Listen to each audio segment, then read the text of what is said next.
Question is for Dr. Wood. If we replace the word Jesus with the word God, as many Christians believe Jesus and God are one and the same, then to claim God died and was raised from the dead does not seem to fit the definition of God, who has no beginning or end. God is not born and does not die. Please explain. You're absolutely correct that if we're saying that Jesus is God and then we say that Jesus died, then a natural question that would arise is, how can God die? God isn't the sort of thing that can die. But you're ignoring something, which is the incarnation. Whether you believe it or not, that's how we'd reconcile. And to give you an idea of what this would mean, let me turn to the Quran here for a moment. This is a Quran, and according to Islam, at least if you're an Orthodox Muslim, Quran is Allah's eternal word. It has no beginning, it has no end, it can't be created, it can't be destroyed. And yet, I open this Quran and it has a publication date, 1994.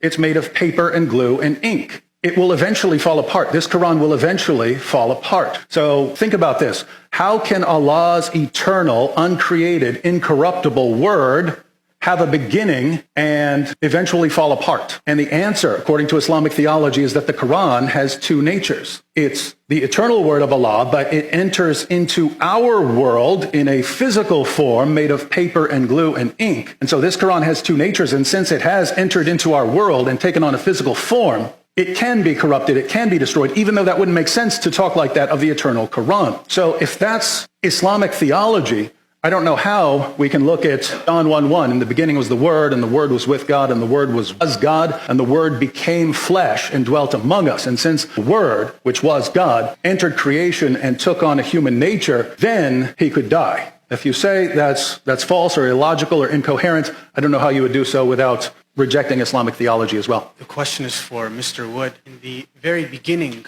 of your presentation, you said that if God saves Jesus, or if the substitution theory is true, then that would make God a deceiver. So why would you attribute deception to God? If that's the case, then you could attribute deception to God and Adam eating from the tree. You know, how did God deceive Adam? By allowing Satan to deceive him. What about in the Bible and in the Torah? In the Bible, at least, the Antichrist. So God is going to allow the Antichrist to trick all of these people and deceive all of these people and look like Jesus or have some characteristics of Jesus, peace be upon him. So is God a deceiver in that situation as well? So what's so special about God saving Jesus that makes him a deceiver that you couldn't attribute that into like any situation? Because if everything happens with the permission of God, then Well, the talk of substitution theory portraying God as a deceiver isn't about God saving Jesus, right? I believe God saved Jesus. So that's not what it's about. It's Christians. How many of you believe that Jesus died on the cross? A lot of people in this room believe that Jesus died on the cross.